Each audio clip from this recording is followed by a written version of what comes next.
How to restore WhatsApp backup in Drive. Hi everyone, it's Sophia to assist you today. Without any delay, let's jump right in. First, open WhatsApp.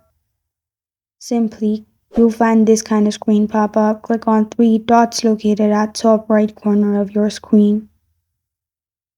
Then click on Settings. You'll find this kind of screen pop up. Click on Chats. In Chats, simply scroll down to Chat Backup. In here, you will need to add your Google account. After that, you will find Drive option. This is not available on my recent. It will be available on your recent. After you've done that, simply click on Backup at the top and you're good to go. This is how to restore WhatsApp backup in Drive. Thank you for joining me today. If this video helps you out, please leave a like and subscribe for more. Got a question or want to suggest a topic? Comment below. I'm Sophia signing off. Until next time.